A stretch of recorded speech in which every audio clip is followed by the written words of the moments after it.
Welcome to the Savage Worlds GM podcast. I'm your host, Jared Savage Daddy Gunning. We continue in the month of October with our horror series. Tonight, talking about horror mastering. If we're on the social media, feel free to follow us on Twitter and on Facebook at SWGM Podcast. We're on YouTube. Check out the YouTube channel, Savage Worlds GM Podcast. All of the shows are listed there on a playlist. SWGM Podcast. There's also some actual plays and some other interesting content there. Like, share, subscribe, pass the word. If you enjoy what we do and you want to get behind it, throw us a buck on Patreon. Become one of the supporters of the show. Patreon.com/Savage Worlds GM Podcast. And last but not least, iTunes, Savage Worlds GM Podcast. Subscribe, comment, rate. And if you're watching the live stream tonight, feel free to participate in the chat. We do bring that into the show. So tonight we're talking about horror game mastering, and here to help discuss the topic, Dustin, the Savage Zealot Smith. Did millennials kill Google Plus tonight at 11? Dave, the rule of Maven Scott. Someone drive a stake through it and make sure it doesn't rise again. And Chris, the Savage Mommy. Savage Mommy Fox. No, the millennials killed American cheese. I heard it today. I know. Why? Because it's elitist? Because It's too bougie? no, because they want artesian cheese. Oh. I thought that was hipsters. Hipsters are millennials. Oh, okay. Oh, the Used horror. interchangeably. Yeah. The horror of it all. No. Well, let's talk horror. So, if you're joining us for the podcast tonight, we want to kind of talk about how do you game master if you're interested in running a horror adventure. Some tips and tricks. If you have a copy of the Savage Worlds Horror Companion, feel free to turn to page 126 of that beautiful little book. It's got some great tips in it. We're going to kind of use it as a show outline to kind of talk about some of the topics and try to keep the show on track and away from tangents. I said emphasis on the word try. So one of the first things I think that we really want to talk about is style more than anything else. If you're going to be running a horror, you have to kind of figure out. I don't want to say pander to your players, but don't sit down and a bunch of high school students and try to run a very serious, dramatic Cthulhu game. They're probably not going to be into it. Now, an action horror thing where they're Buffy the Vampire Slayer, the Scooby Gang, and everybody has your own little, superpower, quote unquote. Might be something more along the lines for that fun. And both are valid. I just want to say this right now. Regardless of your particular style of horror and what you enjoy, both are valid, from dark, gritty, gruesome horror to, demons, spiritual horror, demons, ghosts, things from other realms, or just Monster of the Week. There's nothing wrong with a Monster of the Week campaign. By all means, enjoy. There's a lot of different flavors. That's entirely what Deadlands is built around, is the Monster of the Week play style. Mm-hmm. Right. And Pinnacle has a lot of their early release and products from Pinnacle. Well, a lot of the Pinnacle products really focus on horror as an element. But they do a little bit of a genre mix-up, mashup, and try to make something interesting of the setting, like, ghosts and demons and creatures of the night and weird things in the Wild West, but we'll call it the Weird West. Weird Victorian horror. What is the Roman? Rippers. What is the Weird Wars Rome? Yeah, Weird Wars Rome. Pax Romana. Yeah, the whole Weird Wars setting is a action horror. Oh, absolutely. Mm-hmm. Yeah, it's got a ton of. Weird Wars is borderline, I would say, between action and dark, because Weird Wars is supposed to be that ratchet level up from like a Deadlands. Weird Wars is more about horror. Deadlands is more about horror shows up occasionally. Yeah. I feel like one of the narrative mechanics in Deadlands is this whole you can't talk about it. The fact that knowledge is suppressed, and that would be going a little bit ahead of it when we start talking about like open and closed secrets. But yeah, that adds to it in that you have that shock value, and mechanically war is always going to shock you. I mean, it's especially like if you consider just like the slow death that would be in Weird Wars Rome versus the bombastic explosions that would happen in the First World War that no one is able to conceptualize. But these are like real world horrors, and then to add like monsters you can't wrap your head around. But I think that the Romans actually have an edge because they're superstitious. And then you have to consider that World War I, following the Age of Reason, it's like, this should not exist, therefore I'm losing my mind. Yeah. I guess to a certain extent, for me, the kind of the quintessential style is still going to be Cthulhu. Yeah. Whether we're talking a proper Cthulhu game where it's the old gods, or we're talking more your 1980s slasher flick where it's Jason Voorhees. Both of these are an unstoppable force of nature of evil that is constantly coming, that you cannot defeat. It is beyond you, and that's where the horror element comes from. There is something to be said about a game in which all the players sit down knowing they can't win. Right. All they can hope to do is survive. And that is such a different mechanic to play with at the game table, because whenever you look at any of the other things that we do in the hobby, there's always a win. Our characters are out to save the world, save the universe, to put down the evil wizard, whatever it is. But in a true, like, beyond the pale, kind of Cthulhu-esque, higher power, greater evil style horror, there's no winning. No. You might postpone the apocalypse. You might survive the campaign, but that's it. Yeah. This is one of the reasons why Cabin in the Woods is still one of my favorite, more modern horror things, because it plays that whole action horror thing, but at the end, they didn't get sacrificed, so the old gods, the world comes to an end, and you see the start of that cataclysmic end of the world as everything. It ends on this. Well, we're all screwed. Yeah. Everybody's dead. Forget it. Well, I mean, they play with the whole concept of the hero. Like, they don't kill themselves. Like, they don't follow through. So, are they really heroes if everybody, including themselves, are going to die? They play with a lot of layers in that movie. Yeah, and I'll say this too. What one of the things with that movie, it plays, and we'll just go ahead and have this part of the conversation. A lot of horror movies, at least modern horror movies, follow a theme of a 5-man band of horror. There's the jock, who's the action, shoot it, punch it, kill it, we can win, go team. Usually tries to be the leader. If we're going to talk Scooby-Doo as an example, Fred's the obvious jock in that 5-man band.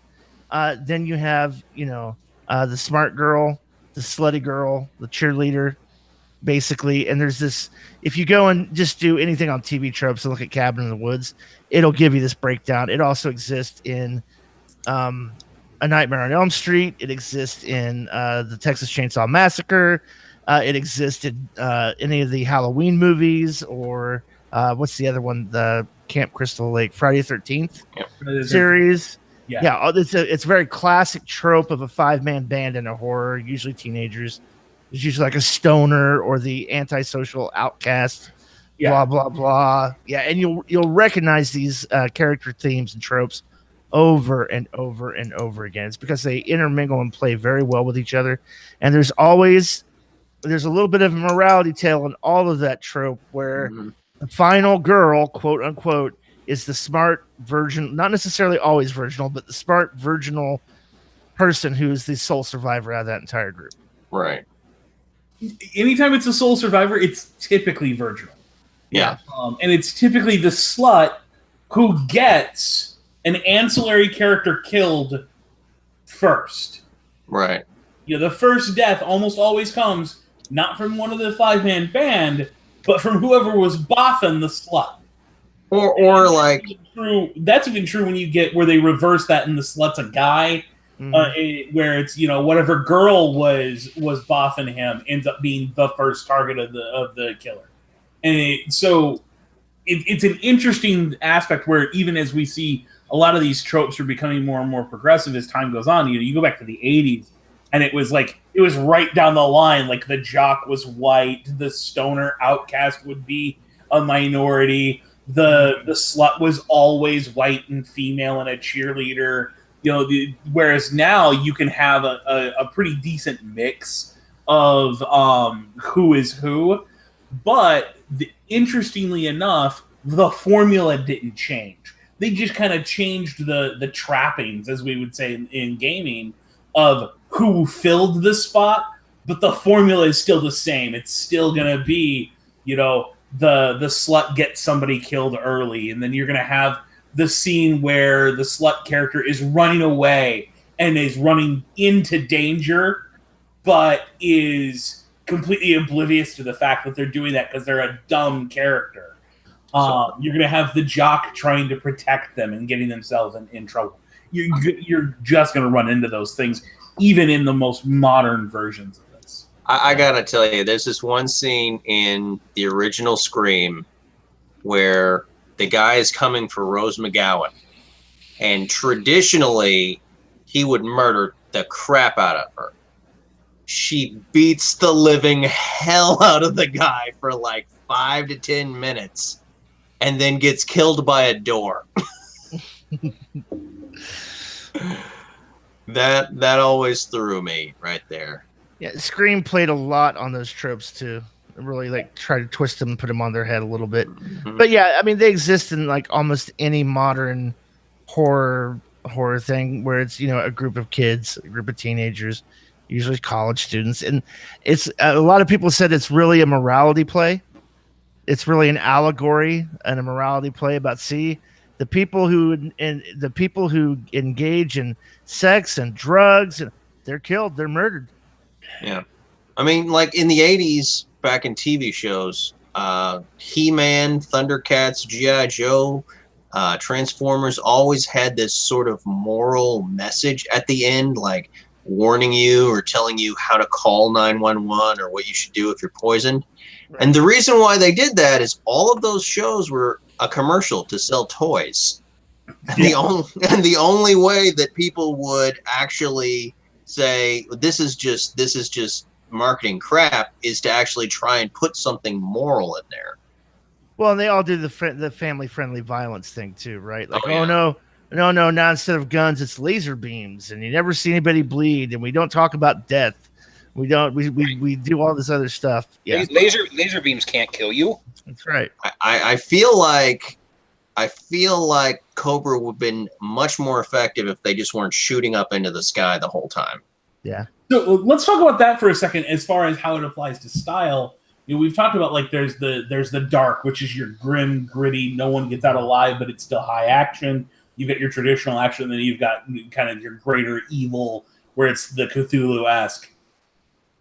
How does that fit as far as like the family-friendly violence versus the deep violence? Like, I think your action is going to be more the family-friendly violence. It's going to be Buffy the Vampire Slayer, where they stab the vampire and immediately it turns to dust. Yeah. Versus, where your dark is going to be John Carpenter's vampires, where they literally hook the thing up to a winch, drag it out in the sunlight, and you watch its flesh melt off of the bones, and it leaves behind a blackened skeleton. Right. There's between basically gore and implied gore. Right.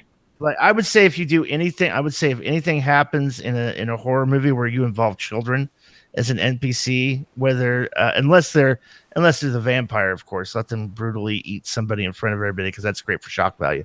But because you will watch it do that sometime in a game, like, oh, this poor little innocent girl out in the middle of the woods. Oh, I've lost my mommy, and then they go and grab her, and she turns into just destroys an NPC, just tears him shreds. You will hear every player at your table, ah! But violence against children or animals or pets should probably be implied. Oh, absolutely. Instead of showing as Yeah. total gore. Even in your darkest one that you run, I would never get into describing that, both from just a taste situation, it's just not tasteful to do that, but also because from a certain standpoint, there's only so much gratuitous violence you need in a game. Mm-hmm. And that really pushes that boundary. Like a violent scene against, a big bad vampire kind of fits the norm for what we're used to in gaming. A violent scene against a child is something that only a psychopath at your table is going to enjoy listening to you describe. So you're not enhancing the fun of anybody at the table by doing that. Right. It's the low budget version of, okay, we have this big action movie, but we ran out of budget and this helicopter has to crash.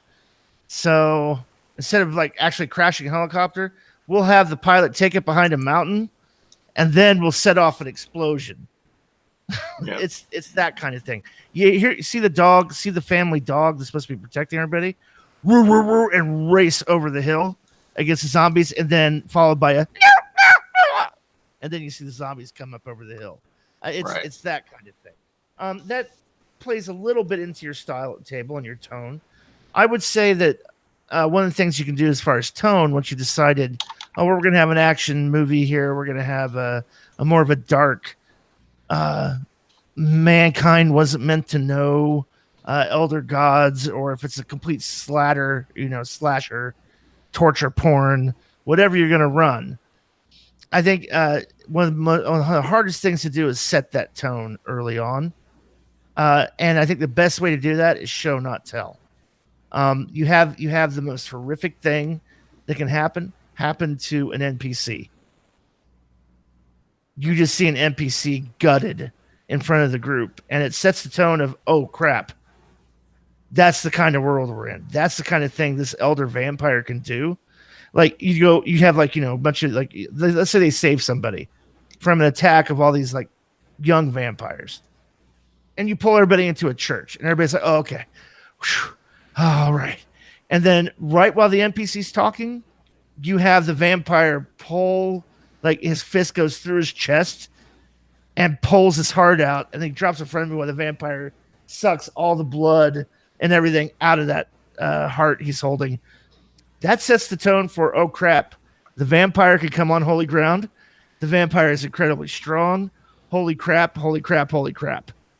And you can set a tone for that game very quickly by what you choose to do to the NPCs, and it telegraphs for everybody at that table, like, okay, this is the game world we're in. So because you talked about that and gave that specific example, I want to touch on Carlin's question. Okay. He asks, in horror writing, one of the rules to live by is don't show your monsters until you absolutely have to. How would you tell a horror story while keeping your monsters in the shadows? And I think, again, this is one of those classic mistakes the GMs make, is they go, this is the way it works in fiction, therefore it's the way it's going to work at the table. I would say pick your battles based on the style of game you're trying to run. If you're trying to run a Cthulhu-esque game, you absolutely never want to show the monster until it's over, because the monster is indefeatable. Once it comes into the scene, the players are dead. Yep. It's that simple. If they're lucky. It's got to be a lot of shadow and no light. Whereas in a dark or an action game, if they don't meet the monster in the first 20 minutes, you've already lost your players. Yeah. Well, yeah, if you're running an action game, like take a page out of Fright Night from the 80s, where the vampire moves in next door, and nobody believes your character that there's a vampire next door. You know who the villain is. You've shown the big bad monster. there's nothing wrong with fucking with the players. And I'm go ahead and fuck with them if you're running a horror movie. Don't keep the. I would almost say I agree with Dave if it's a Cthulhian greater mystery, dark secret, no one's supposed to know.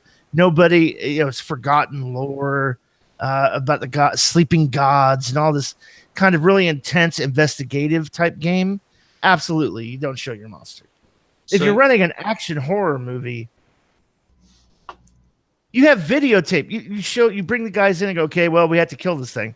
I'm going to show you videotape from a mall surveillance camera. And then you describe this vampire just walking through the mall, decapitating people, smiling at the camera. I think that a difference has to be, like a line has to be drawn between what is horror and what is terror, or what is cerebral and what is shock. So H.P. Lovecraft, the people that like really love his stories, for one, is they're weird, but what he'll do is he'll ratchet it up very, very, very slowly. Like Whisperer in the Dark, gets into like this whole cosmology, but it's not until the very end, like one of the characters you've been pulling for the whole time, is he changes sides, but you're always like, did he really? So the concept is there's got to be this question of, what am I looking at? I'll give you an example. Your characters are investigating a house, and you check the medicine cabinet, and when you close it and you look in the mirror, you see yourself blink.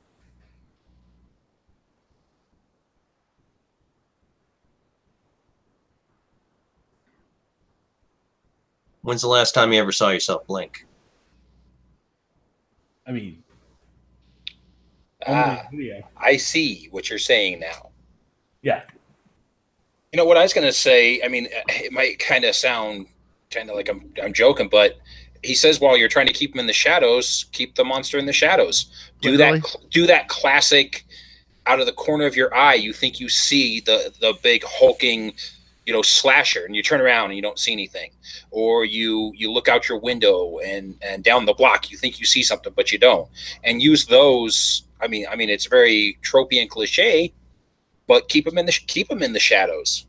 It's really hard to do this, and I'm gonna chime in on this. What you're talking about, what Carlin's really talking about, is you're forgetting one thing. If you're talking about horror fiction, and I think this goes towards what Dave was saying about that works great in movies, that works great in fiction, doesn't translate to a game. The audience is in the know. Mm-hmm. The audience knows all. They're omniscient. They know all. They see all. Their terror and involvement and excitement comes from them knowing the characters walking into this thing. Take John Carpenter's The Thing, for example. The audience knows pretty early on that the base is infiltrated and this thing shapeshifts. They know it hours before the characters in the movie figure it out. So the tension comes from, oh no, don't leave him alone with Harold. Harold was the last person that we saw with the monster. Don't do it. Oh no, he's going to assimilate him. And at a certain point, that becomes common knowledge for everybody who's involved in that scene. Same thing with, you take Aliens, for example. That starts off very slowly with, oh, there's this thing in the shadow. Well, no, it doesn't. It doesn't start off slowly at all. You land on a creepy planet. This guy gets a face hugger. He seems to be okay. Next thing you know, everyone sees the face hugger attack him. Yeah. Everyone sees it on his body as they take him into the medical bay. They're all 100% aware, but they have no idea the greater horror that's coming for them. Right. As the audience all know, but they don't. Now, the problem with that is that if you are sitting in a movie theater watching a horror film, I guarantee every single person has heard, "Don't go that way," shouted at the screen at least once. You've probably done it yourself. You've probably face palmed or that's stupid. Why would you do that? And the reason they do that is because in fiction, they have to engage despite the fact it's in their worst interest. That's how the story moves forward. In a game, if you're the GM, unless you have got an epic level of buy-in from your players, they're not going to stupidly engage. They are not going to hide in an upstairs bedroom filled with chainsaws from the big bad who's hunting them and has just chainsaw murdered their friends. They're just not going to do it. They're instead going to find a way out of the house and into a vehicle and gone. Because that's what player characters do. They try to either directly attack or they try to evade and get away. Because the players are smart and they're playing a game. You have to give them an incentive to interact with something, or you have to give them a reason to go about doing these actions. So, like, we see in a lot of fiction, you've got the big bad who's got complete invulnerability, except if you kill them with a ritual knife. You damn well need to get that little piece of information into your game early enough that it sets the plot hook to get the players chasing after the MacGuffin that is the knife. You don't even care about the big bad. You care about the shadow of the big bad. But you have to have at least revealed that the big bad is there for them to have a motivation to go after the MacGuffin. If they haven't seen evidence of what the big bad's capable of, if they haven't seen something bringing it out of the shadows just a little bit, they have no reason to fear it and no reason to go chase down the MacGuffin.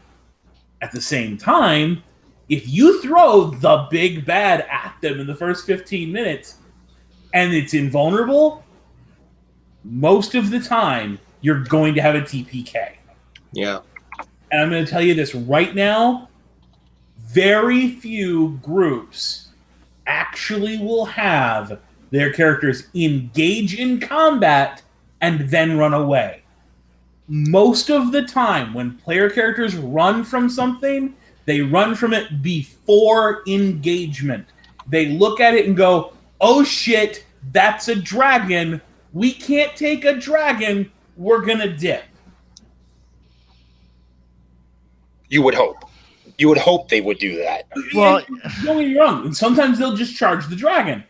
But here's the thing. They've made that conscious choice. And if they charge the dragon and everyone takes 2 wounds, you watch. They are desperately looking for a strategy to kill the dragon. They are not looking for a get-out-of-jail card. And that's the problem. If you throw them up against the Terminator or a Cthulhu monster or the alien from Aliens, is you have to give them a reason to be afraid of it without it directly impacting the characters. Because as soon as it does, you've got dead characters. I want to point something out, that Ripley in Aliens, the sequel, like the first few minutes was the luckiest I've ever seen any fictional character. Because your stereotypical space pirates walk in, see her laying there, and they're like, well, dang, we can't just murder this innocent woman and take all of her stuff. We've got to haul it back. And go through a maritime court to get property rights. Yeah, literally the only time I've ever seen that happen. Like, well, and here's the thing too. If you think about it, if you want to take a look at Aliens real quick, the whole Aliens franchise, she wants nothing to do with it after the first encounter. Yeah, like no, nuke it, blow the planet out of the sky. You know what you're dealing with here. Mm-hmm. But there's that capital. There's that.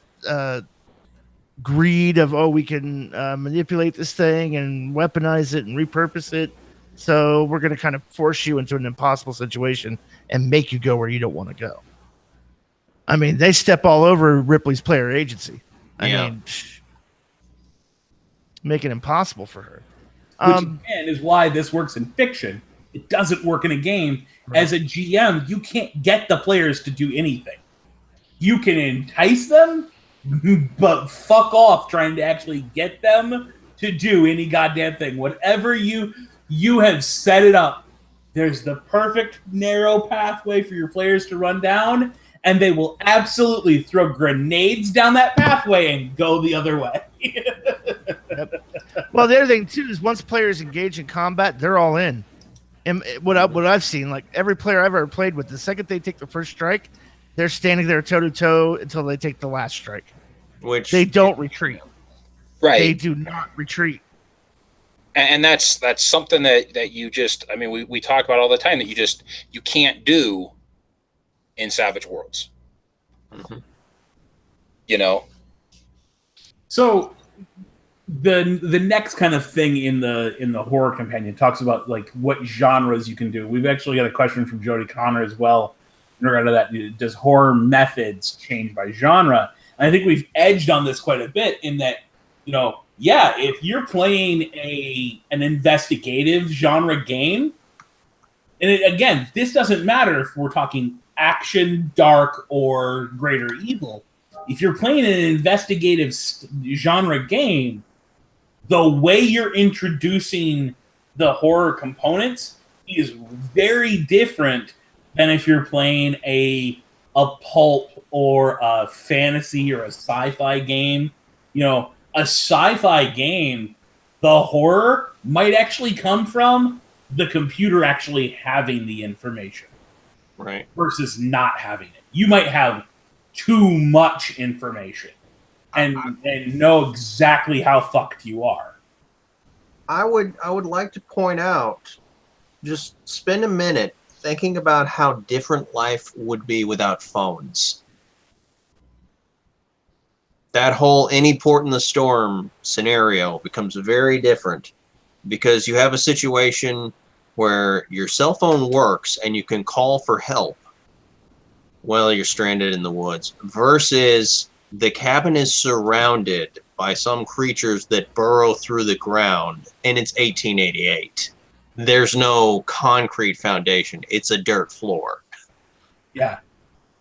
Yeah, Like, so whether you're setting it modern, whether you're setting it modern, fantasy, or what time frame you're setting it in, I think has an impact.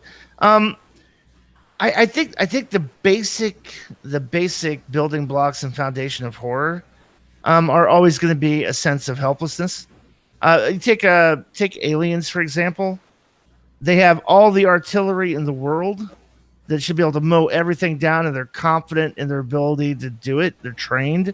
They're trained combatants. Means nothing when you go up against when you are firing against somebody that bleeds acid. I kind of want to point something out about horror itself is that it has its roots in romanticism. So horror is a subgenre of like romantic fiction. So if you think about anything that would be sacred or beautiful or elicit those good feelings, the horror is the negative of it. A vampire is a seducer. The xenomorph is literally a baby. All of these things are somehow related to something that would make you feel good, but they have that sort of twisted, sickening feeling. Frankenstein's monster. What happens when you take the good and turn it up to 11? Yeah. I mean, think about it. Angels in the movie Legion, the one with Paul Bettany. Yeah. Like, they kind of acted like demons, but those were supposed to be angels cleansing the world of mankind. Oh, what's the Christopher Walken? The Pact. Was it No. the Pact? No. It was, Omen?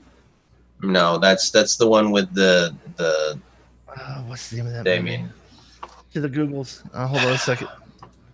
I think I know which one you're talking about. Where Walken is an angel. He's Gabriel. Yeah. Yeah. The Covenant. No idea. Oh gosh. The Prophecy. It's called The Prophecy. Prophecy. That is a movie you should go look for, Chris. It is probably it is a movie that required Christopher Walken to be as good as it is. Mm-hmm. Yeah. It's basically spoilers on a movie that I don't know came out 20 years ago, but he's basically a fallen angel who hasn't been officially kicked out of heaven, but he's gone freelance. Mm-hmm. And he's decided that they have to. He's basically brings somebody right back from the brink of death and creates him as this zombie kind of thing to do his bidding. And the idea is they're searching for the most evil soul in the world that's ever existed, and it's this guy who's just horrible. And it's all about getting this mountain peak, and he's basically gonna help Satan take over the earth. Yep. Because the monkeys, as they refer to human beings, in that the monkeys have just screwed everything up. It's basically he's decided, you know what, we need another flood. We need to wipe off all humanity. Mankind free will was the biggest mistake of all. But the interesting thing with that, with any of that though, is that it's not the only direction to go. We always think quintessentially of the powerless people against the big dark evil. That's all well and good, but quite honestly, sometimes good horror stems from being set in a situation where there is something horrific that you have to face. You have the capacity to do so, but you have to decide if the sacrifice is worthwhile. It's got to cost something, and I think that's the bigger aspect here. Is horror always comes with a cost. The heroes have to give something up. They have to sacrifice something, whether it's their own lives, whether it's the lives of the friends and family, whether it's their personal fortunes. Something is not on the line, but is absolutely a sacrificial choice that those characters are going to be forced into, and that is really, really hard to capture in a game.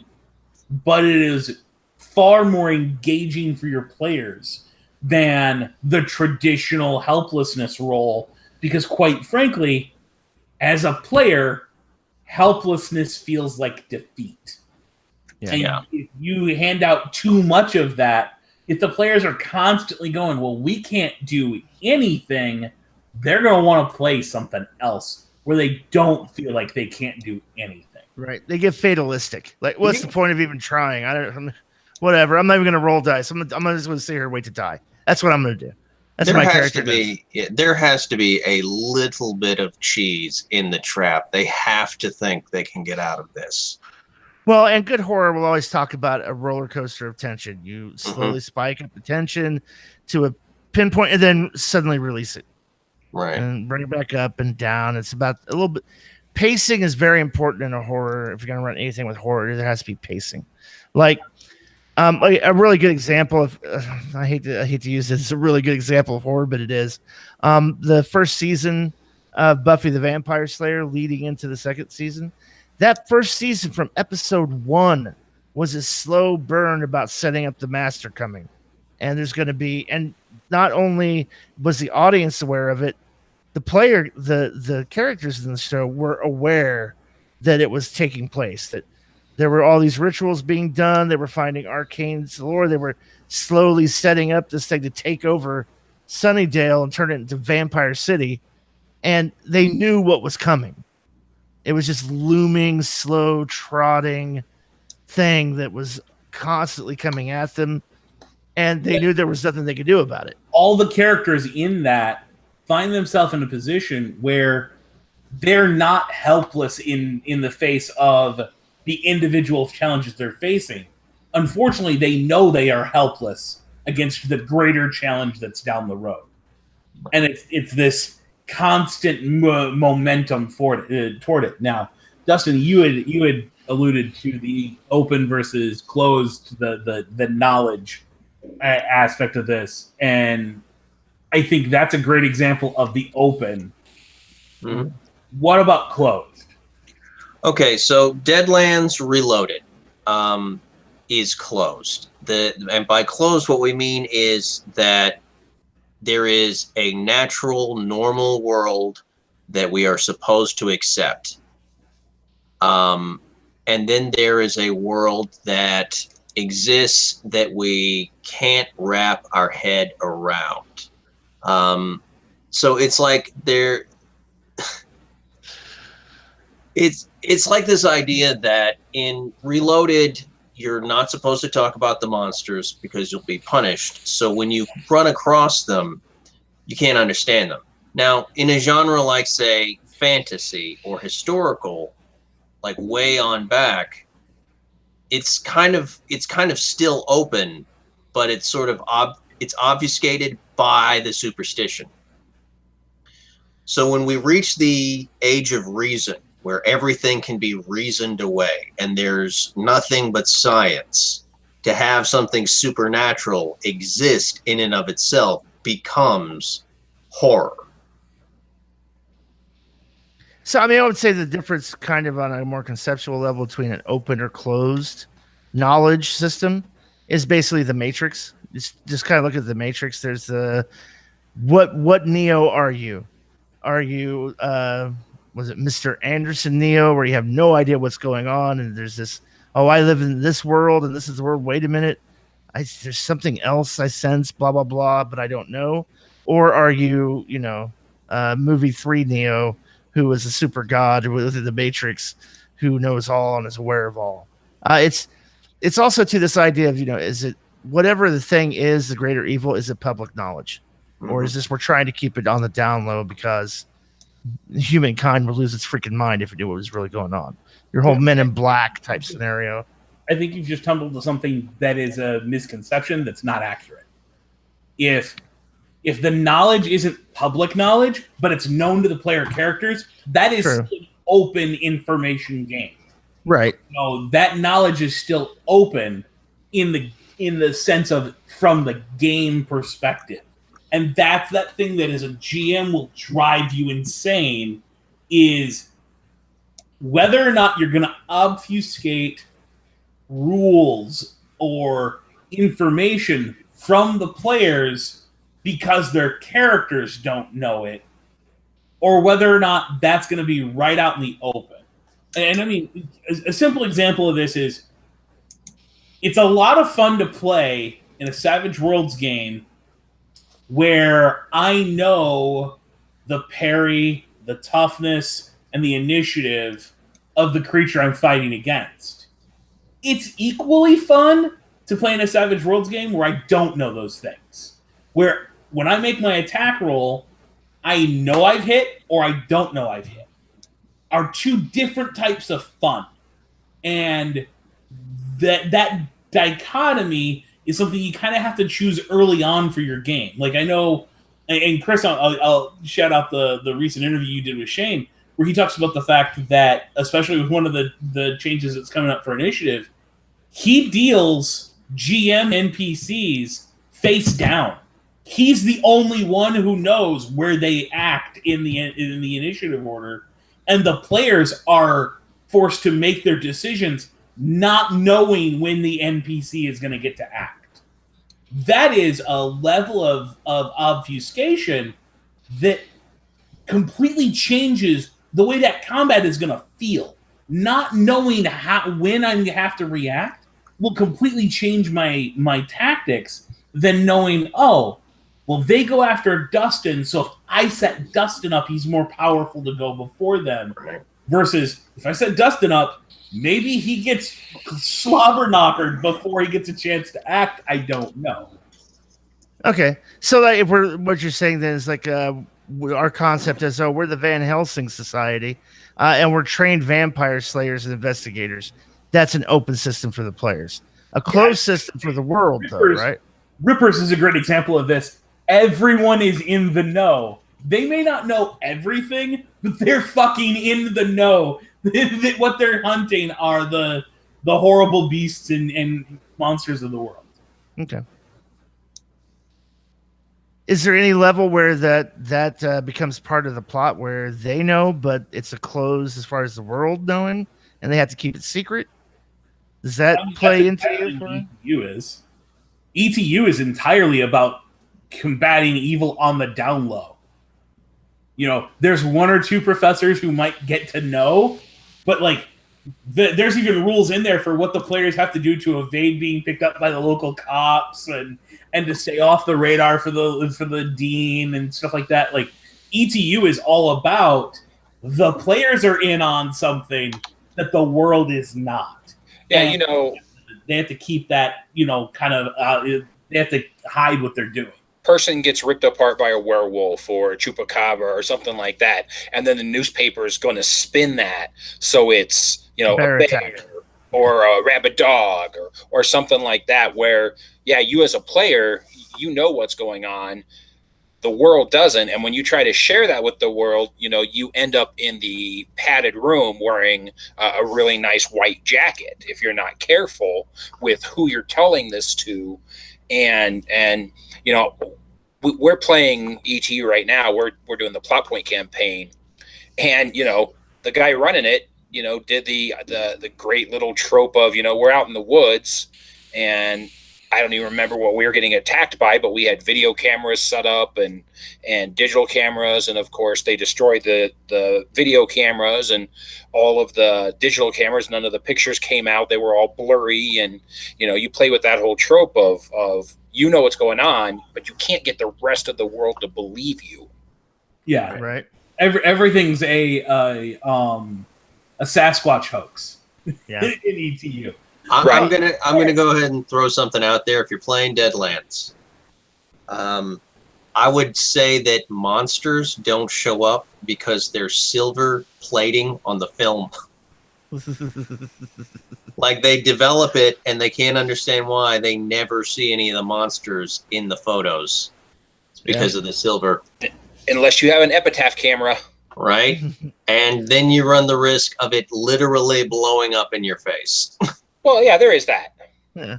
And to be fair, one of the interesting things that you'll see in Deadlands is that, and like everybody on the panel knows this, I don't know if the viewers know this, I hate obfuscation. I literally can't think of anything that to me is more distasteful in a game than this idea that the players aren't allowed to know the rules by which we're playing by.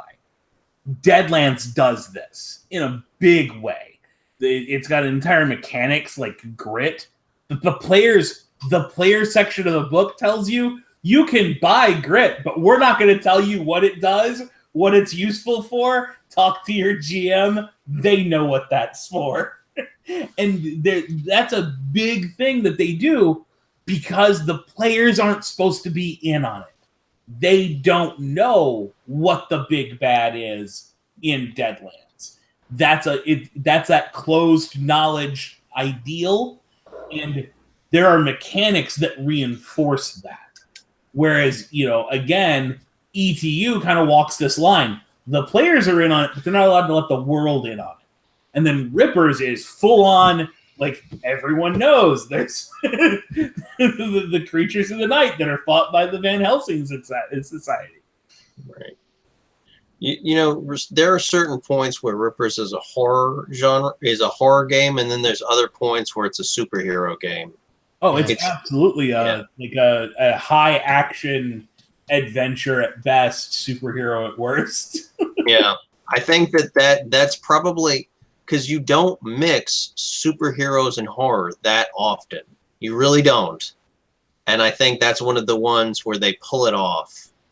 And it's pretty good when they do. So let's talk about mood and theme a little bit. I'm gonna interject something I'm gonna interject a little something in here too. The little conversation we just had is a good thing to pay attention to as a horror game master. Don't think that your job as a horror game master is to present them with peril and the monster every second of the game. There's something to the what was that? I heard something in the woods, and playing on paranoia. Like, oh, okay, well, we go to the boathouse. Wait a minute. There's a body in the boat. There's a body in the canoe. What the hell is going on? Not, oh, the canoe is gone and the pier is on fire. No, let them be able to get to the canoe to get out of there, but oh my God, there's a dead body in the canoe. Right. Who is this? What is this? Play with it a little bit. Not every scene has to be with oh my god, he's the chainsaw wielding axe murderers coming around the corner every second. I love those movies. That music gives me goosebumps every time I hear that music. Like, oh, I hate that music. Now, of course, playing on the tropes, they go to get away. They try to do the car, make them do a driving roll to start the car at like a -4. Oh, god damn it. Here he comes. Oh, lock the windows. Play on those tropes a little bit. And I think any players who are playing in that kind of game are going to play on that a little bit as well. Get involved with joy. I think there is something equally interesting to be said also about be careful with your pacing, how you handle the build and release of the tension. Because nothing's worse in a games setting than the open from a fucking horror movie. The first half hour where nothing fucking happens because they're letting you know who the characters are. The players know who their character is. They don't need that open half hour to introduce them to who they are.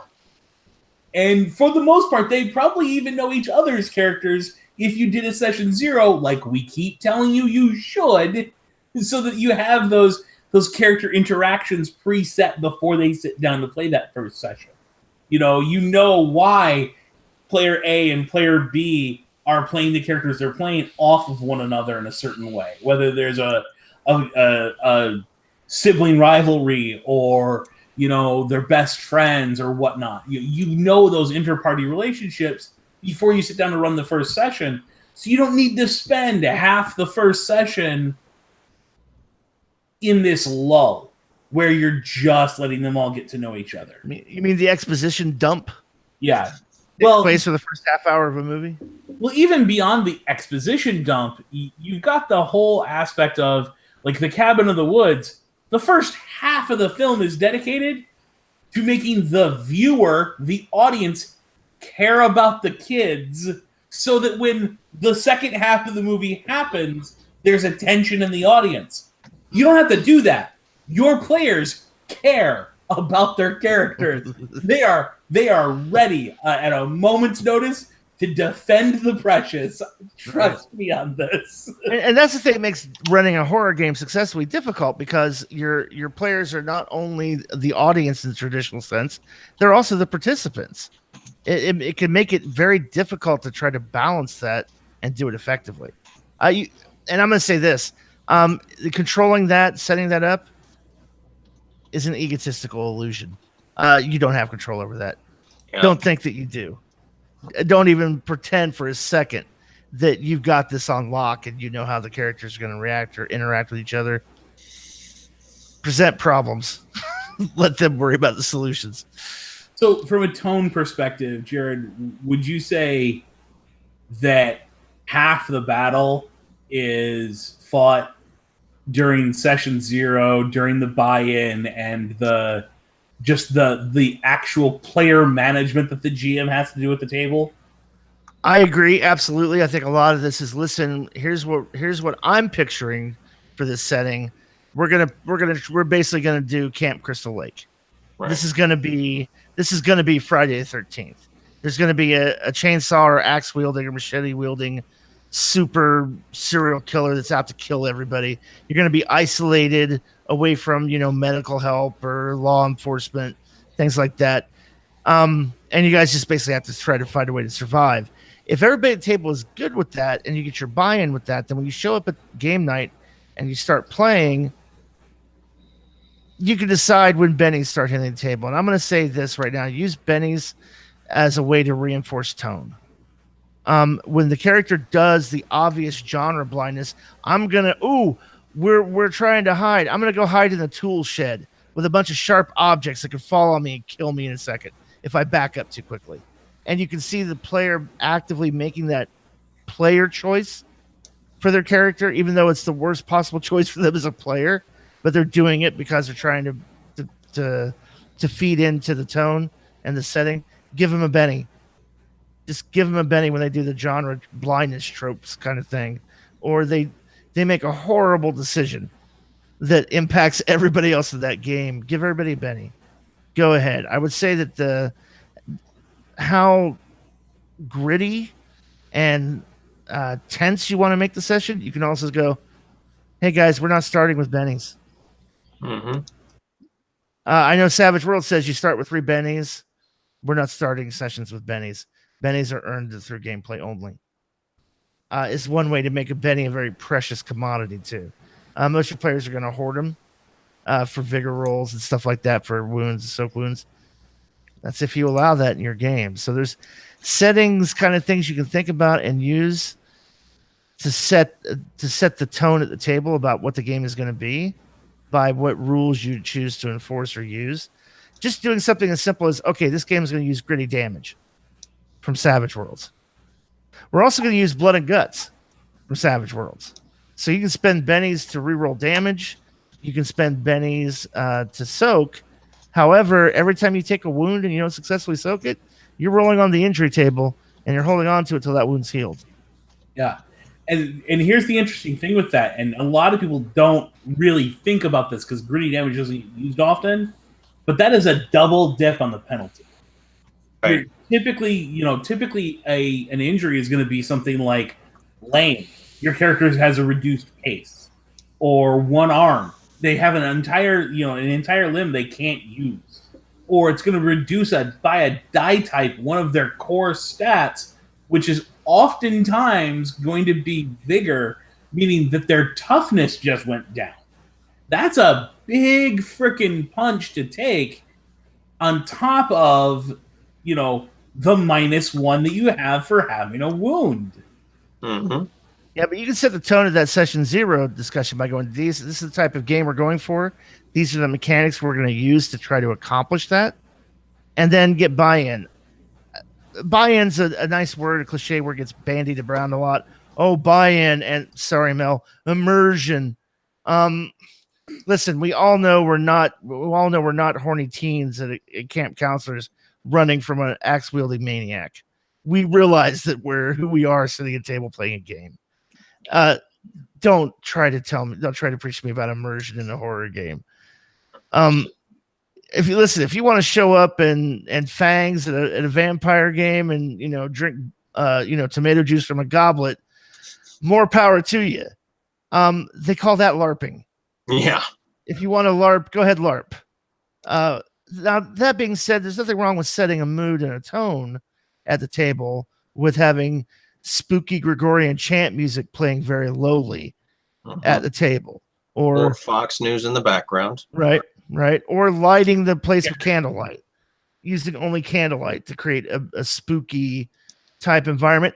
There is something to be said for setting mood in the horror game that can help you reinforce tone. But and I had mentioned the whole player management thing earlier as part of this. I think this is where a good spot to talk about, you're in the midst of the horror game and then someone does the gallows humor joke. Let that go. Mm-hmm. But if you're in the midst of the horror game and then someone decides to tell the dead parrot sketch from Monty Python, you got to jump all over that. That's where, as a GM, you have to manage your table because, it can be fun to sit and talk about Monty Python, but it's not really appropriate when the GM's in the process of trying to do the dun-dun, dun-dun, dun-dun setup of tension, and now that player has effectively just let all the wind out of the sail. Right. Yeah, and I think you run into that a lot, unfortunately. When you're trying to run a horror game, because you've got 4 to 6 people just sitting around a table, and somebody's going to bust out with something that's gonna take you out of the game or ruin the tone. So I think running a horror game is difficult because of that. Well, I would say if you have that, there's a couple ways to manage that. Listen, here's where I most of the time experience it.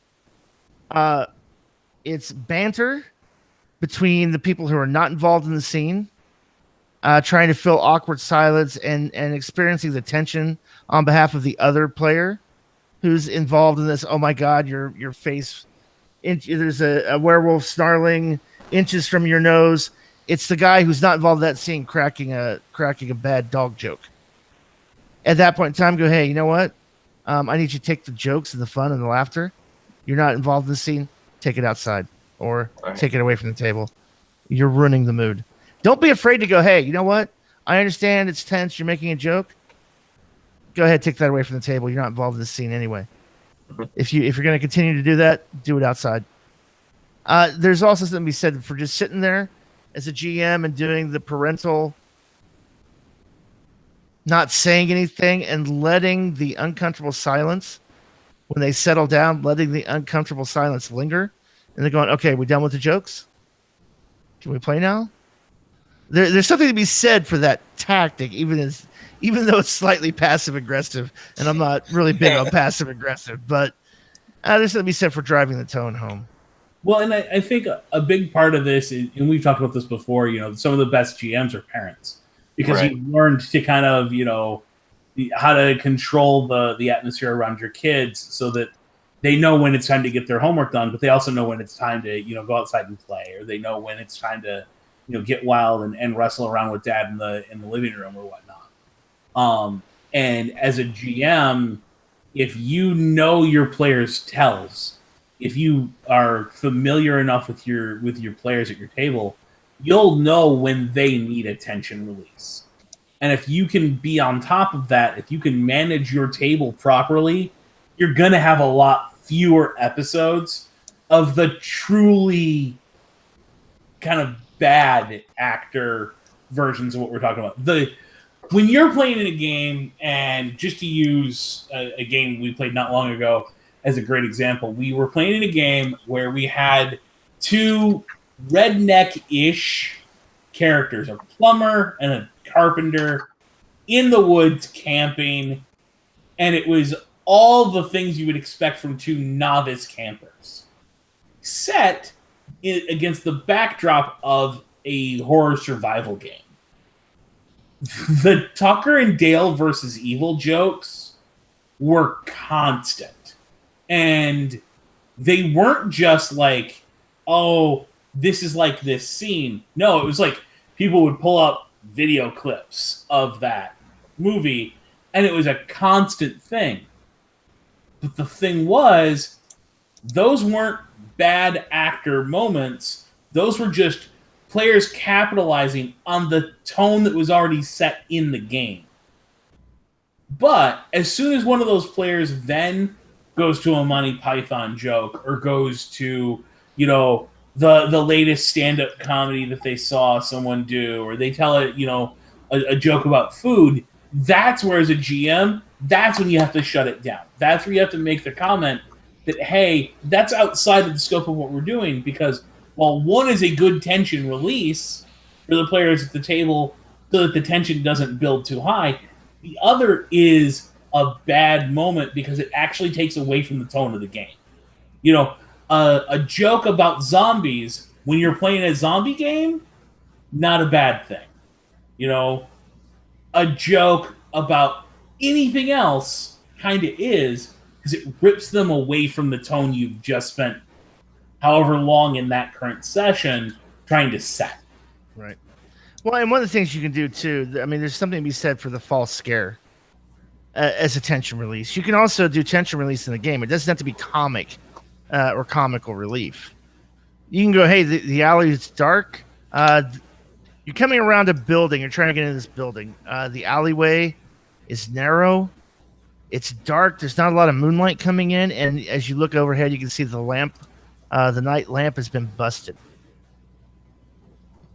And the only way is to go through the alley. Now, the players are going to be tense as hell. Like, oh, God, we have to go through this alley. Let them go. And then go, give me a notice roll. And the person who fails it has a black cat jump out at him. And then nothing happens. So, you can do this kind of tension release, false scare, play a little bit on the tropes that are already part of the genre to get that tension release, instead of waiting until it builds to a point where everybody gets uncomfortable and needs to start telling jokes or making light of the situation. But yeah, absolutely. If it gets out of hand, you got to Negan that shit. Mm-hmm. You got to shut that shit down. So you grab your iron and just slam it against their face? No, you have somebody come out of nowhere and beat them over the head in game with a club. There you go. And like knock them incapacitated. Go like, oh god, looks like you might die. Hey, I will tell you, there is no better retaliation as a GM to a off the cuff, tone breaking joke than a tone setting wandering damage. Yep. Oh, you guys are a little off track. Let me bring you back. Bam! You just got hit for 4 wounds. What? What the fuck? Oh yeah, somebody just impaled your ass. Yeah, you guys were in the woods, and all of a sudden a bear jumped out and ate you. Y'all were busy joking around and not paying attention. Yep.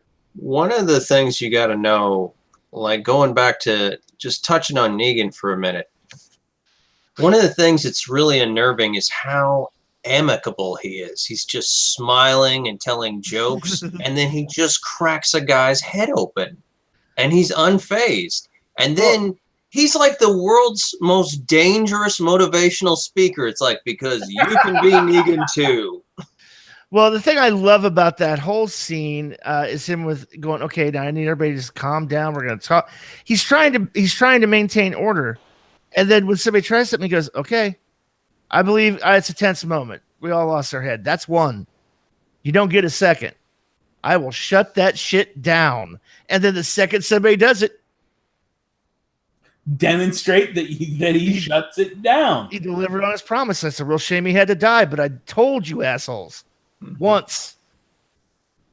Now, the other thing you can do if you're wanting to set tone in the style we're talking about is, be very forward with some of the things the players are going to experience in the game.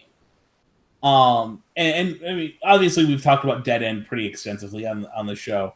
One of the things that Jared is very dramatically forward about when he's got a brand new person coming into that is like, if you haven't played Savage Worlds, this probably isn't for you. And if you have played Savage Worlds, don't expect it to play like Savage Worlds, because you don't get to soak wounds, you don't get in, and he'll rattle off 4 or 5 things that are dramatically different in that world. And the reason he does that isn't because we're trying to scare the player away from playing, but it absolutely sets the tone of, hey, if combat breaks out, you need to worry. If your character's gone, an entire session and you haven't talked about food, you need to worry. These things become a rapid succession of possible ways your character can die, because that's what that setting is about. And you've kind of hammered that home that, like, here are the challenges your character is going to face up front.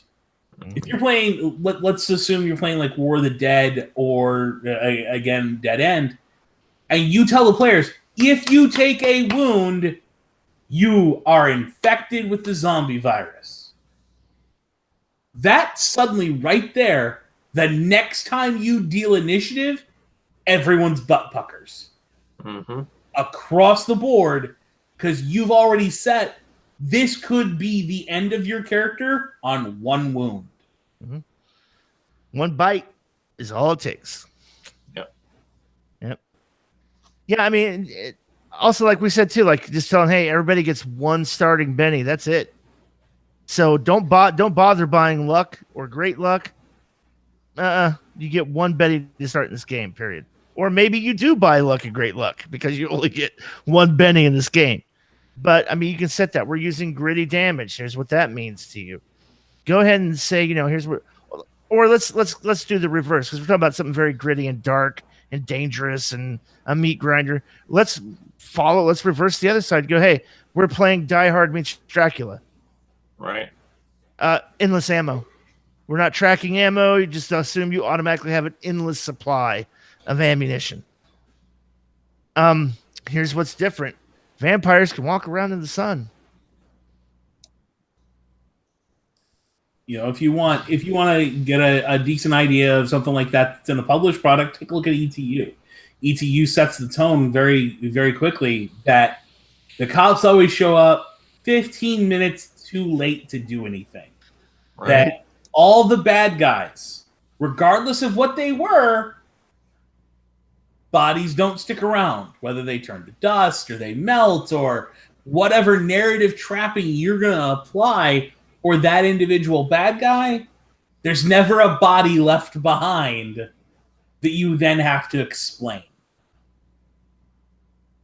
So ETU sets this idea up front of here's where this world is different than you expect it to be, so that going into that, you're already forearmed and forewarned for how the world was going to react to your character's actions. And having that little piece of information lets your players choose, oh, I don't have to worry about them finding a dead zombie, so I'm going to stake it. I'm gonna grab a sword and drive the sword right through its chest, hold it to the wall so that we can cut its head off and destroy the brain, and then it'll be gone, and I just have to explain why there's a sword sticking in the wall. Right. I'm sorry, Dustin, go ahead. I was just going to say the irony of facing a zombie, like a lone zombie in the real world, is they've been dead for days, if not weeks. You're defacing a corpse. Like, even if somebody does find the dead zombie, the broken down, beaten up one, what are they going to do? They're just going to be like, well, it looks like he's just been laying here rotting. Yeah. Well, and here's one of the things, too, just to bring it back to Buffy the Vampire Slayer and what Dave was saying. One of the reasons that the vampires in that series explode into dust when you stake them is a Joss Whedon thing. It's like, well, we didn't want to have to worry about explaining dead bodies or showing dead vampire bodies. It was an easy way to dramatically get rid of them, and it's kind of cool watching them go poof. All the monsters in classical horror, that the whole concept of the undead is that there is a logical, sane reason for it. It's that this is a body. This has just been here. Somebody dumped a body here, and some whack job stabbed it senseless, and now we need to like take him down to the police station and ask them why they're dropping off bodies and stabbing them. So I know we're kind of pushing through to maybe the end of the show here soon. So I want to bring up the forward planning idea that the game mastering section of the Horror Companion talks about. Right. This idea that you need to plan for the contingencies that are going to come up based on the world you've presented to your players. The idea being, if you're playing in, let's say, Aliens, you know your player characters have access to machine guns and grenade launchers and flamethrowers and starships and nuclear freaking missiles.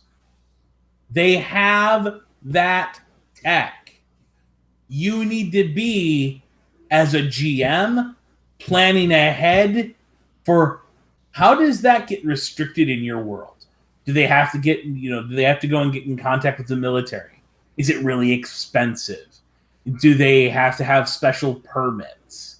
You have to think about those things, and in the context of the game world, like, oh, that's right, they have a bunch of guns, but where they're going to is the nuclear reactor for the base, so they can't use the guns in that environment, or it's going to blow all of them up. You have to think about that so you can present them challenges that are appropriate for the world you've then set for them. You can't have the big bad be the Terminator and not have a world where, oh, I can blow off a limb. I can't stop the robot, but I could blow off a limb, and he keeps coming. So or the quintessential thing about Terminator, right? You can time travel, but you come through naked. You can't carry any gear from the future in. Yeah, you have to know what are the restrictions. What are the why are they there? You've decided to run a zombie apocalypse for your players. I'm just sitting here thinking, like, if you really want to scare somebody, let them take the geared up edge and tell them they have to keister whatever they bring through. Hey, there's nothing like the prison wallet. Right. But So wait, so you're playing Oz, Right. which can be a horror setting. Oz is absolutely a It horror. is. Oh man, you better invest in strength. If you're presenting to your player characters a zombie survival game, well, what caused the zombie infection? No one knows. You know, what's out there as far as like, did the zombie plague only affect the UK? You know, if you get across the channel, you're good to go. Or did the zombie infection only affect Raccoon City? Right. Did it, is it only on the Polynesian Islands? Did it evolve and now there's running zombies in certain areas? Right. You have to know in advance as a GM what you're going to have in your toolkit from a world standpoint before you let the players run loose in that world. Right. Well, and you could also, I mean, there's so many different ways you can do horror. It doesn't have to be action, like we're saying. Like, for example, you could basically have the characters committed to an insane asylum. And the whole thing is, hey, you act up, you don't follow the rules, we lobotomize you. Mm-hmm. And now you drool in a cup and you don't remember your name. And maybe now you don't speak. Or, you act out and we sedate you because you're in an insane asylum. You don't have any rights in here. Nobody in the outside world cares about you. And that plays into another thing that's in the very brief description about isolation. Isolation doesn't have to mean you're alone, cut off from everything. It can mean that you're in a part of society where you have no rights. And that alone is horrific. Yeah. Like, and then you can play with rumors from the other inmates about, oh, well, no, the doctor does all that. He's a cannibal. He eats people. He eats brains. That's why they keep doing the lobotomies. And then the players don't know if, well, okay, that guy's having a psychological break and he's delusional, or if that's really true. And then you could just red herring the crap out of that. It could be a lot of investigation and everything else. It doesn't all have to be, run from the machete-wielding monster, or, defeat Cthulhu. There's all different kinds of things. I think you have to ask yourself, I know we've really focused on tone and style. I think you have to ask yourself if you're running a horror or you're running a thriller. Whether this is a psychological thriller or if it's a full-on, this is a horror movie. Have you ever seen the TV show American Horror Story? I love that show. All right, season 2 is an example of a GM that bought like 4 and 5 modules and decided to run them all at the same time. Because if you've got a TV show where the devil, the actual devil, is second banana to the big bad, you're doing it wrong. I'll say this. They had a great, once again, spoilers, fast forward, pause, whatever. The Hotel series, I think it got a lot of bad press, a lot of negative comments, but the concept behind it was great, that everybody who was there was immortal and trapped in that hotel. Yeah, that's Hotel California, basically. Yeah. It's the song. So, for me, I think the kind of the other spectrum on that would be something more along the lines of your Netflix darling right now, Stranger Things, which is, now you've got a show where instead of, it being bonkers kind of over the top in the regard of, how weird and off the wall it is, instead now it's gone the other direction, and it's more of that classic horror where they are helpless, they are behind the 8 ball, and no one knows. That is the quintessential closed information. The players don't know, And here's a secret for that. If you want to run a closed information campaign, make it up on the fly. It doesn't exist until the player characters interact with it. until they have done something where they should know. You don't create it. You know it's out there. You haven't defined it. Can you give an example? It's a little nebulous. This is if you're running, let's say, I don't want to use too cliche of an example. Let's say you're running a classic like mummy type game. Your characters crack open the tomb. And it's at that moment you decide there's a curse. And you tell them, the wind rushes from the tomb, past your legs, in your face, and suddenly behind you, one of the extras drops to his knees, shrivels up, and dies. And now everyone's all concerned. So they go off and make the investigation rolls to find out about the curse on the mummy's tomb.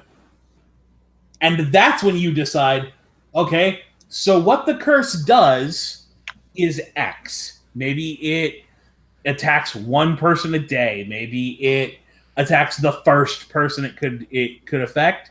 And as their condition goes down, the mummies goes up. Or the mummy's servants are summoned for each person the curse kills, etc. You can decide those details on the fly rather than having them written down in advance. Right. That way, You're not trying to do a lot of prep work and then try to keep that back.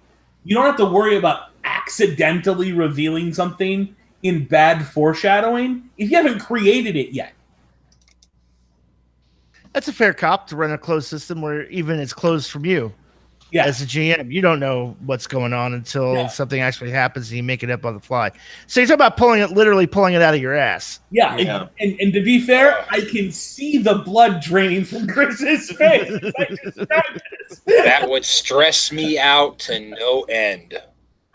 But again, these are different ways you can run the same thing, and really you're going to have just as much fun so long as it's within the playstyle that you enjoy. Right. Or I would say also too, you can leave it up to the players as well. You could just, like, for example, like when they go about the curse, you just look at one person in the player group and go interlude them. Just, you remember hearing something about this curse, clubs. Go. What was it your character heard about this curse? And they're like, it could be cured with monkeys. I don't know. Whatever they say, you find a way to work it in. Yeah. Now, be careful with that. I'm a big proponent of, hey, they make a notice roll, they make an investigation roll, and then let them create that knowledge on the fly when you're doing the pull it out of your ass GM style. I'm a big proponent of it because it gives them more agency over the world. You get more buy-in because they're invested. They got to help create the thing. In a horror setting, though, sometimes you need that minutia control of what it is you ended up pulling out when you're reaching into your ass and just rummaging around for something out of the prison wallet. Well, you can tell also too that you're going to maintain veto power when you do that. Don't tell me that guns spring out of the air right before the mummy arrives. That's not part of the curse that you heard. No. And to be fair, another thing you can do in those situations is let them decide that it's true, even if you decide it's not. Yep. Once again, what we were saying earlier, fuck with them. Pull the James Wood vampire thing. Like, that's right, Padre, fuck with him. All right. Unless we have anything else in the open chat, I think we're going to kind of bring it to a close. I'm just going to mention a couple comments from Mason Emerson. I love some of the things you guys have said in earlier podcasts about having an interlude to allow characters to introduce themselves to each other. Absolutely. It does have to happen in the very beginning. Scott W. Disembowel made a very good point a few podcasts ago about unexpected interluding when player characters are running low on a benny in combat, and you guys find yourself back to back surrounded by. Tell me a time when this reminds you of another time you were in this situation. Tell that story in character to the other character. Hey, does this remind you of that time back in Iraq in 2010 when we and then give them a benning? Mason Emerson, he also puts, and they can help you if you lead by example and maybe have an NPC tell an interlude as well to show new players how to role play what you expect of them. Yeah, you can absolutely do that. That's especially useful when you've got a brand new group. The players don't know each other. They don't know each other's play styles, and they don't know your style. By leading with an NPC, you kind of set the bar for what's expected from an interlude interaction for your players. Works great for con games. Oh, absolutely. Yeah. Because, again, it's that environment where no one knows each other. Now, one of the other things that Mason brings up is in regards to what I was just talking about was the whole when you're pulling it out from out of nowhere and creating it on the fly is asking, do you know a general idea of the monster or theme, or is this more the cabin in the woods basement for you? And my response to that is, it depends on what's more fun for you and your players. Sometimes the unknown is the greatest source of horror. It can also be the greatest source of mystery. And a great example of this is the briefcase in Pulp Fiction. No one ever sees what's actually in the briefcase in the audience, but everyone in the show knows what's going on. It keeps the audience in the dark and lets that. Why is this so important? At the same time, knowing that there's a vampire after the player characters, but not knowing what it's capable of is an amazing thing to work with your players for that tension and release. Because you could have a release just by finding out it can't cross water or it can't enter a building without permission. That could be a sudden tension release because now the players don't have to worry about whether or not they're going to wake up in their bed next to a corpse of the person they were sleeping next to because the vampire was able to get into the room without their knowledge in the middle of the night. I feel like one of the best ones is when the vampires are like, no, we're not allergic to garlic. We just have you season yourself before we get there. Well, and you can also do the unexpected thing too. I'm just going to throw this in here, and then we'll go ahead and wrap it up. You can feel free to do the unexpected thing. If you've established and the player characters in your world know vampires cannot enter a dwelling unless they're invited by the person occupying that dwelling, the living person occupying that dwelling. Have them run into a room, and the vampires stand there at the door and go, "Come on, you're just being bitches. Let's do this." And they go, "Well, you can't come in because he didn't invite you." And then the guy just have the vampire pull out a gun, shoot him in the head, and go, "He's no longer occupying the room, is he?" And step right through the doorway. I mean, find those things, the tropes and things they've established with. Don't be afraid to screw around with it a little bit in context of the rules you've established for what's going on. Going to leave you guys with one more Pimp It. We don't usually do Pimp It, but this is kind of Pimp It worthy. On the 25th of October, is that the right date, Dave? Yes. Okay. Clint Black of Savage Worlds will be joining us, not only on the show, but in the green room. For any patrons who have access through their pledge at the green room level, feel free to subscribe, even if it's for that 1 month, that one event. No one's going to judge you. Understood. But just wanted to announce so everybody has time and understands. Clint Black will be on the show the 25th, and he will be appearing in the half-hour patron-only green room discussion preceding the show. So until I was also going to say, one of the ones I'm working on right now, I'm trying to get Harrison Hunt to come on the show to talk about his recent Solomon Kane campaign he ran. We had an interaction on Google Plus, and he had mentioned a desire to come on while we were doing the October shows. Things didn't really work out for as far as like getting that connection set up for this week. I'm hoping that we can maybe get him on, because I think Solomon Kane really fits well with a lot of what we've been talking about. Yeah, it does. And talking about kind of a published setting that really delves into how to use all these tools would be a great example of what we're doing. Sounds good. So until next time, this is Jared Savage, Data Gunning, for Chris, Dave, and Dustin, saying keep rolling and stay savage.